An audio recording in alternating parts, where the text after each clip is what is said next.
Alchemy in Kingdom Come Deliverance can be an extremely powerful skill to learn, but it can be difficult to master. Whether you're looking to craft potions for money or want to turn the tide of any battle, this guide has you covered. I'll be covering everything from efficiently gathering all the herbs and ingredients needed to craft all the potions, where to get all the recipes, how to level the skill, give my recommendation on perks, and if you stick around until the end of the video, give you some expert gameplay tips that will help you in your next playthrough. Check out the timestamps in the description down below for easy navigation. Don't forget to like and subscribe to support the channel, and here is everything you need to know about alchemy in Kingdom Come Deliverance. Starting with the basics, before you can start brewing, you'll need to gather some supplies. I'll break these down into two categories, herbs and ingredients. Herbs can be found scattered all over the map and usually have some distinguishing features that set them apart from the rest of the landscape. Ingredients, on the other hand, need to be collected from very specific locations or looted off animal carcasses. The ones I have listed in red need a specific perk to be selected in the skill tree before you can collect them. Starting with the herbs, most guides and web pages you look up to help you find them will have you running all over the f***ing map to places you've never heard of. Where are they? Well, I'm here to tell you, this isn't necessary. Every single herb in the entire game can be collected right outside of Rattay, and all these locations are extremely easy to find. Now, before you all run into the comments, I am aware that you can gather quite a few of these herbs and scallops at the start of the game, but I won't be covering that in this video since that area is only accessible for the first couple hours of gameplay. With all that out of the way, let's start by getting some Belladonna. This is a poisonous herb used in potions like the Bard, Bane, and Savior Schnapps, and one of the hardest to find. It looks like a couple stalks of weed coming out of the ground with maroon heads, and there's actually some great spots to get it just outside of Rattay. There's some just off the road by the farmhouse below the Executioner's house, and some more in a field to the east of the Broken Wheel Tavern. By the farmhouse, they're located in the small field to the left between the road and the water. To the east of Rattay, they can be seen in a field to the left where the road comes to a T on the map, located throughout this field mixed in large patches of nettles. Clearing out both these locations should get you right around 70 Belladonna. Next, we have Chamomile. These can be found in large fields all over the map and look very distinct due to their white petals and bright yellow centers. There's a pretty big cluster of these right around the combat arena where you train with Captain Bernard, and along the road to the right of the farmhouse located across the street. For access to even more, simply follow the road down the hill until reaching a shrine, make a right, and after going a couple hundred feet, you'll see a field to the left that slopes back down to the main road. In this field, there's thousands of these in tight clusters, so with a high enough herbalism skill, these can be collected in about 1 minute. I went through and took less than half of what was there and got almost 1,000 in one run, so this location will set you up for the rest of the game. Next is Comfrey. These have purple petals and are used to make the Lazarus potion, which heals 100 health over a period of 5 minutes. There's about 200 of these in that same field where the Belladonna was by the farmhouse located between the road and the river. The next two herbs I'm going to lump together as they're the most common in the entire game, being the Nettles and the Dandelions. These can literally be found everywhere on the map in huge amounts, and it would probably be easier to list all the places these aren't on the map than to list all the ones that they are. For collecting the Dandelions, walk out of Preshek's front door, go to the main road, and you'll see these everywhere. Only a couple hundred feet away, there's a small field with over 1,000 of them. As for the Nettles, they're located along almost every main road in the game. Just between Peshek's front door, going to the main gate of Rattay, I was able to pick up over 500 of them, but I promise there's literally tens of thousands located all over the map. Next up, we have poppies. These are also very common and easy to see given they're tall and have bright red petals, but I'm covering them here because they can be collected in the exact same place as the dandelions. Going through collecting them all from this field should net you right around 200 of them. Now moving on, we have the Eyebright. These can be used to make some of my favorite potions in the game, being the Bowman's Brew, the Nighthawk Potion, and the Padfoot Potion. They can be a little tricky to spot amongst other foliage, but if you look for small white petals and the purple head to differentiate them, it becomes a little easier. They can be located on the road to the west of Rattay between two footbridges, with about 45 being located here. If you want more, there's a cluster just to the east of the Broken Wheel Tavern at a fork in the road, bringing your total to just over 60 between both locations. Next, we have another poisonous plant, Herb Paris. These are used to make the Doll Maker, the Lullaby, and the Poison. It can also be used to make the Witch's Brew, but that potion is pretty pointless since it doesn't seem to have any effect on enemies, so I'm not including it here. For the closest location, go to the farmhouse just below the executioners, and after going on the path leading up to his house, look off to the right and you'll see them scattered all along the path leading up to Herman's. These are probably the hardest to spot in the entire game, given that they're very thin with what looks like a little blueberry sitting on top. I even know what I'm looking for, and most of the times I miss them when they're sitting right in front of me. If you start all the way at the bottom and scan the road all the way to the right, being thorough, you should come away with about 200 of them by the time you get to the top of the hill. I promise you, they're there even though they might be hard to see, but I've tested this on both my PlayStation and my PC and gotten similar numbers each time. They're just a real pain in the ass to spot. Now onto marigolds, and this is another one I'm not going to cover a whole lot. They're extremely easy to spot due to being bright orange and are used to make marigold decoctions. They can be found all over the map in large clusters, but my favorite spot to pick them is just outside the Broken Wheel Tavern in a field with some cows. There's about 160 of them in this field alone, but the reason it's my favorite is because usually after I'm done picking them, I'll stick around here and beat up some cows to level my combat skill. Why? Cause fuck them, that's why. Plus, I'm just a terrible person, so there's that. Now moving on, we have mint, and this is another one that can be tricky to spot because it's tiny, very thin, and green, so it blends in with almost everything. The only thing to distinguish it is a tiny little floret at the bottom of the plant. These can be located all over Peshek's yard, starting to the left of his front door by his log pile, next to the bench in the center of his yard where Teresa usually sits, and all around the trash pile he keeps by the road, totaling about 100 in this tiny area. If you want any more, there's also a woodland garden just behind the Broken Wheel Tavern that has a patch of about 70 of them, totaling about 170 between both locations. Next up, we have sage. They're easy to spot given that they're purple and tend to stick out from the surroundings even at a distance, and is one of the ingredients used in Bevov's Rage, Artesian, and the Hair of the Dog potions. They're located just behind Peshek's barn in a field between him and the tanner, and also all around the combat arena by Captain Bernard, netting about 300 after picking both locations. Next is St. John's Wort, and it's another abundant herb, usually growing in huge clusters and easily spotted due to its bright yellow petals. There's large groups of this herb at the bottom of the hill by Ratai's main entrance, a few more groups around Captain Bernard's combat arena, and also across the street behind the Broken Wheel Tavern in the sheep field. Just hitting these three locations alone will get you just under 400, but there are thousands more in the woods by Neuhof and by the hill next to the Townberg Huntsman, so I promise you these are not going to be very hard to find. Now moving on to Thistle. This is classified as a weed and has a thin stalk with a bright purple head and is used in potions like the Lullaby, the Antidote, and the Poison. These can be found along the road next to the cow field where the Marigold was located, just past the Broken Wheel Tavern. There should be about 100 in this location, and for more, there are well over 1,000 at Gallows Hill in the sheep field by the Executioner's torture table. Moving on, we have Valerian, and they're actually located in the exact same field as the Thistle and can be recognized with having a green stalk with a white puffy top, kind of looking like those dandelions you used to blow out on a kid and make a wish. Going through very quickly, I gathered about 500, but done thoroughly, I can confidently say there's about 1,000 in this field alone, and that should be all that you ever need.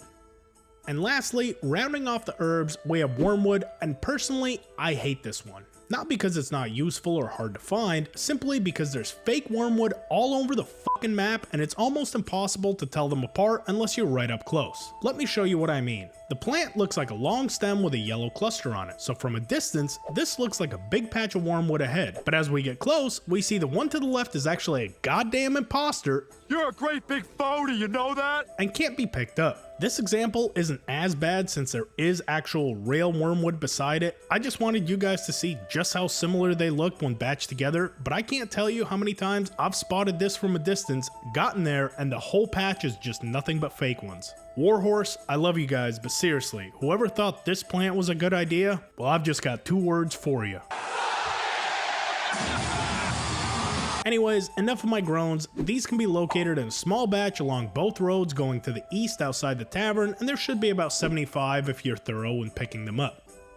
Now that we know where to collect these herbs, I'll also mention you can buy these in bundles of 5 and 10 from all the herb women scattered all over the map, along with the Ratai Apothecary and Brother Nicodemus at the Sasau Monastery, but for batch mixing, it's always good to know the locations where you can harvest your own. Now that we have all the herbs that we need, I'll cover how to get some of the ingredients that are also used in potions, and they're a little bit different. Let me show you what I mean. Starting with the Antlers. These are used in the Amor potion, and they can be purchased from the Ratai Huntsman in quantities of 3, and the Ratai Apothecary in quantities of 7, totaling for about 10 each time you go and their inventories reset. In order to gather these on your own, you'll need a hunting level of at least level 3 with the Antlers perk selected, which enables you to collect antlers from hunted deer. Also, please note that the deer has to physically have antlers on its head in order for it to show up in their inventory. No shit, Sherlock! The closest spot to Ratai I like to go is located here on the map, and I like it for 2 reasons. First, there's usually 2 deer that spawn here at once, both of which having antlers, and second, because it's extremely close to a spot we can collect our next ingredient, wild boar's tusks. Much the same applies with the boar's tusks as with the antlers. They can be bought at the Apothecary and Ratai in quantities of 3, but to be collected on your own, you'll need at least a level of 3 in hunting and the tusks perk selected. Note that you need a minimum of level 5 to have both the tusks and the antlers perk together, as level 5 is when you can get a second skill point. Once it's selected, head over to a wild boar hunting spot and start shooting.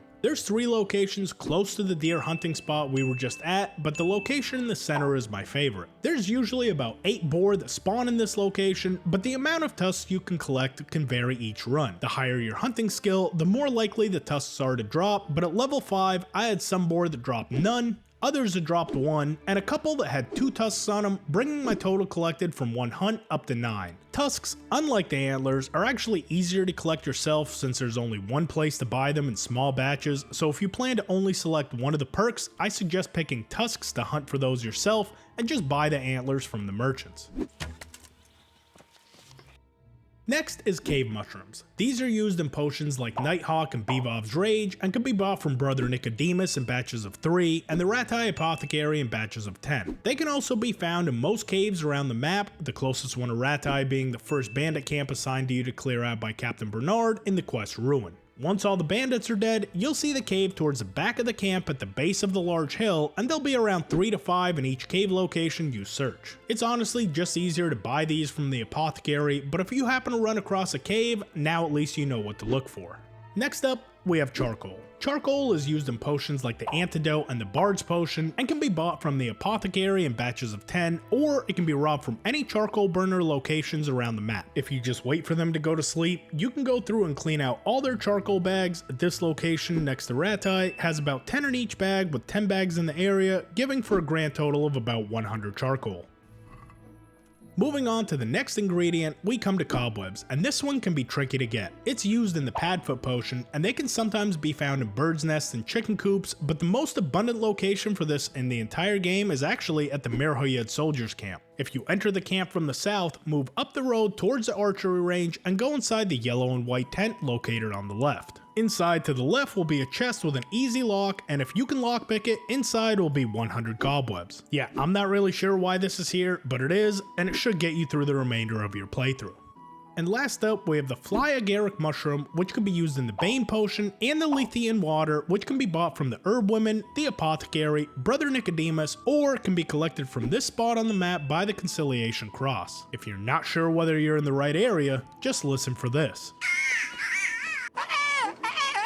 Holy shit, he was actually pretty accurate with that bird call. Anyways, there should be right around 100 Fly Agaric here, and they all vary in size, but all have bright red tops with the white dots.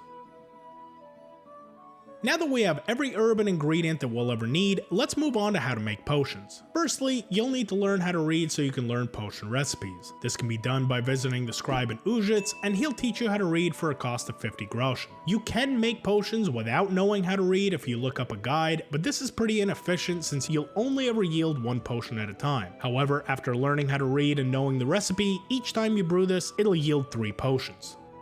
Now that we know how to read, next we'll have to learn the recipes. The easiest and fastest way to do this is to either steal them or buy them. The first batch can all be bought from the Ratai Apothecary for a grand total of around 7,000 groschen, but it can be haggled down depending on your speech skill. If you don't want to spend that much money, wait until nighttime and break in through the alchemy bench door. In order to do this method, you'll need to have a lockpicking level of at least 6 with the Luck of the Drunk perk selected and some alcohol, as all these chests are going to be very hard locks. There's a grand total of 3 chests, with 2 of them being in the room between the shop and the alchemy bench, and another one being inside the shop to the left. Once you break open all the chests and rob all the books, I suggest reading them immediately for 2 reasons. First, they disappear from your inventory after being read, so the evidence of your crime will be completely gone, leaving behind only shame and guilt. Next, it's going to help highlight the recipes we already know, so we don't need to buy them a second time. Now that we've done that, we're going to pay a visit to the herb woman right outside of Neuhof, located here on the map. The remaining potions and poisons we need to learn will appear with a gold star beside them. Same as before, these can either be purchased for around 3,300 groschen, or it can be stolen out of her equipment chest. This is also a very hard lock, but there's only a single chest here and she can be knocked out very easily, so you're unlikely to be caught doing this. After stealing all the remaining recipes you still haven't learned, read them immediately, and congratulations, you now know how to brew every single recipe in the game, not including the chamomile brew, which is technically part of a DLC, and the witch's brew, which is complete dog shit, so I'm not counting that here.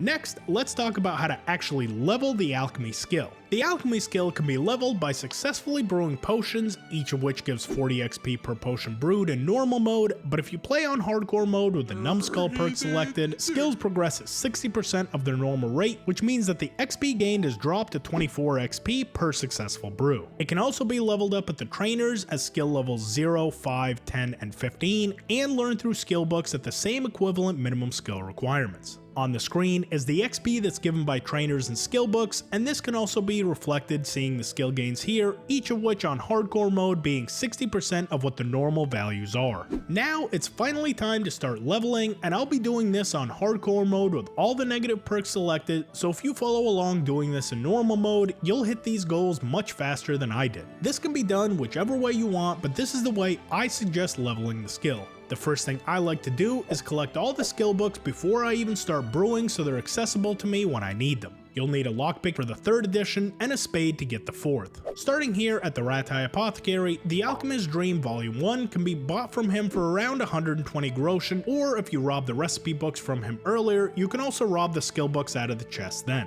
Now from here, we're going to go out the eastern gate of Ratai and head over to the Inn in the Glade to get the 3rd edition. The Alchemist's Dream Volume 3 has to be stolen from Andrew inside the cellar of the Inn in the Glade, located here on the map. Breaking in through the side door, go down to the cellar and lockpick another door, and it'll be sitting on a barrel to the right. Now from here, we're going to head over to Sasau and buy the 2nd edition from Brother Nicodemus for around 200 groschen, or stolen out of the chest to the right of the door. And finally, the 4th edition can be retrieved from Treasure Map 2, located to the west of Sasau. It'll be located in a grave not far from the river and can be dug up using a spade.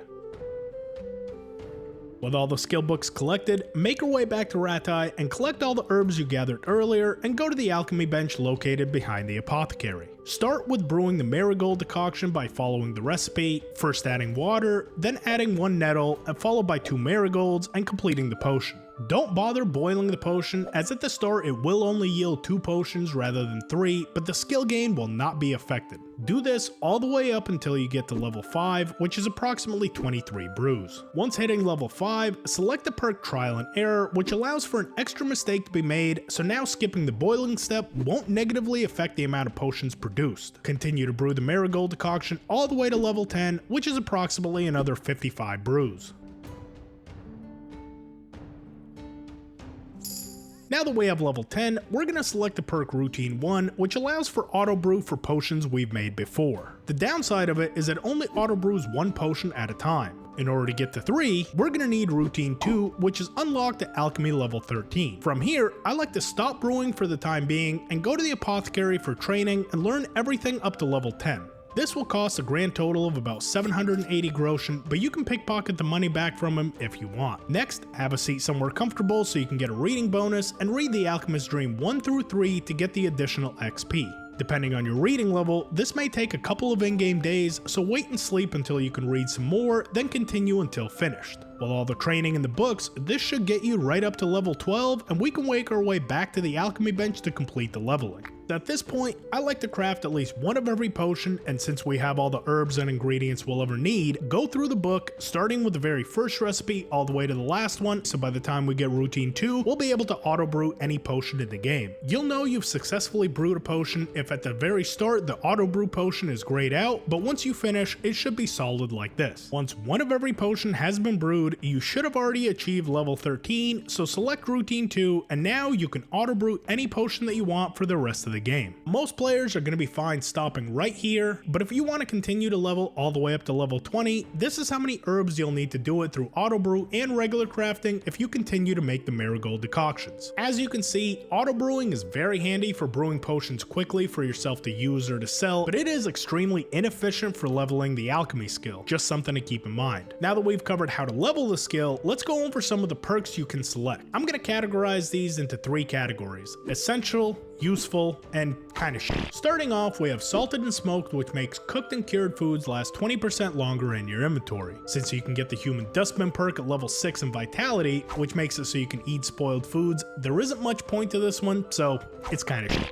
Next, we have the Water of Life, which increases the effectiveness of healing potions by 50%, but makes you drunk. This one is going into the useful category, and it's nice to have the added buff to healing. If you want a useful way to keep the additional 50% healing, but mitigate the alcohol, click on the link on the top right corner, and you'll see some useful tips and tricks you probably didn't know. Witcher makes it so potions fill you up 30% less, but this one's going into the kind of category, since if you follow the drinking water trick, you already know how to stop potions from filling you up. Seriously, you're missing out if you don't know the drinking water trick. Next up, Trial and Error makes it so you can make an extra mistake while brewing without affecting the results, and I'm classifying this one as essential. If you want to quickly brew potions without having to wait for the boil cycles, you're going to want to take this perk as soon as you hit level 5.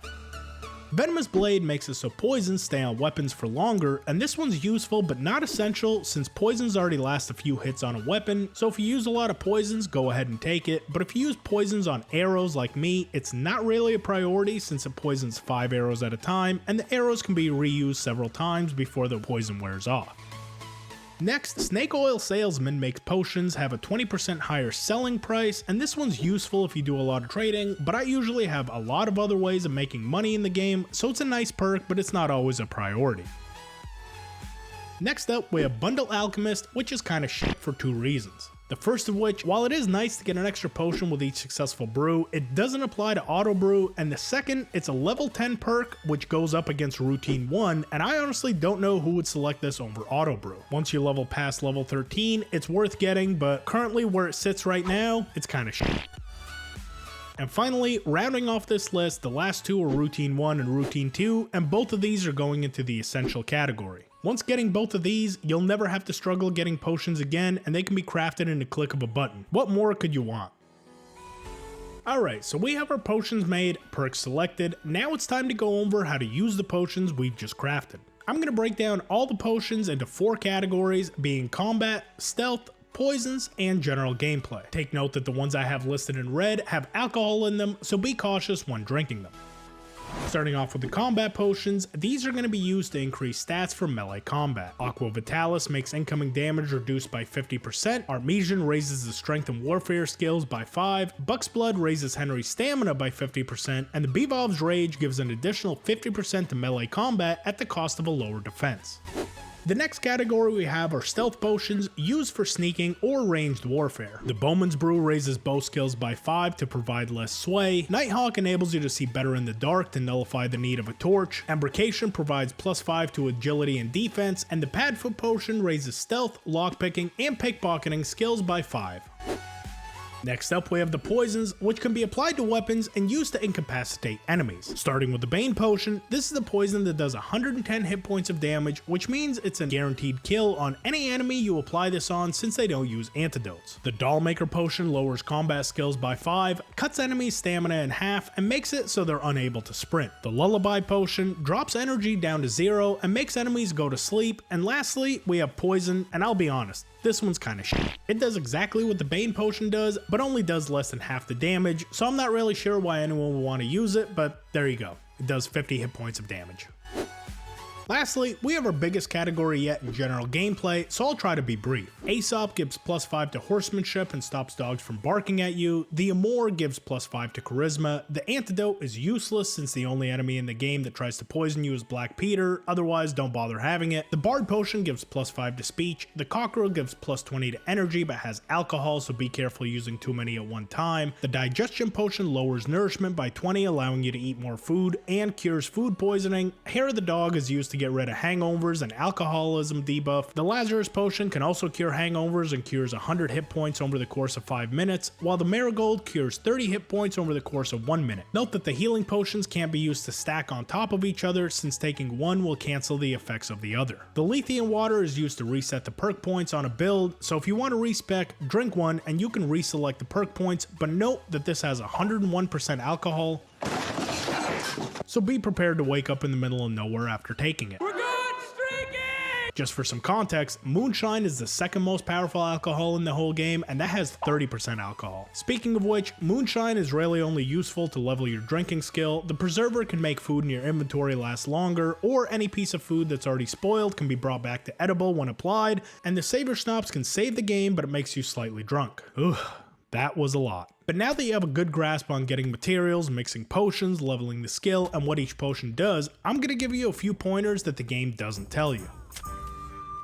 First off, if you find yourself dangerously close to blacking out after taking a Lethean Water or drinking a little too much of the old giggle juice, take a Hair of the Dog potion right away. This potion not only cures the hangover and alcoholism, but flat out removes the drunk effect altogether. This should stop you from waking up in the middle of nowhere missing your pants. Pants at a time like this, I don't have any.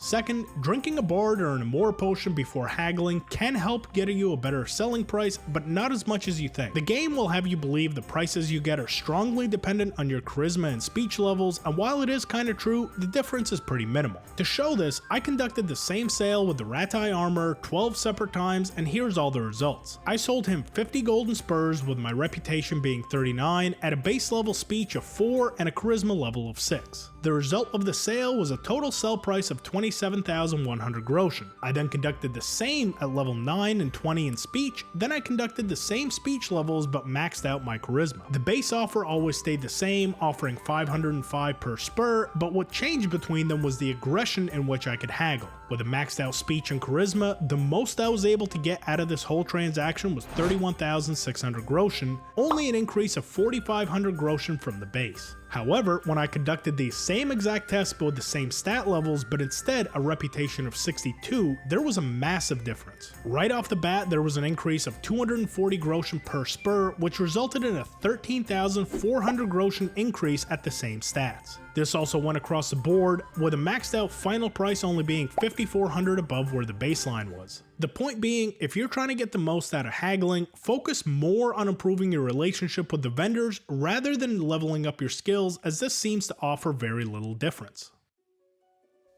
Next up, did you know you don't have to be fully out of combat to drink potions? Always keep an eye on the sword icon just below your compass. If the swords are yellow and cross, potions are unable to be used, but if you can create some distance with your opponent and cause a brief pause in the fighting or break line of sight, the swords will sometimes turn white and uncross for a very brief moment. At this point, you can very quickly open your inventory and take a potion or even apply a bandage if you're bleeding. This handy little indicator might just save your life in the next dangerous encounter you find yourself that you were unprepared for.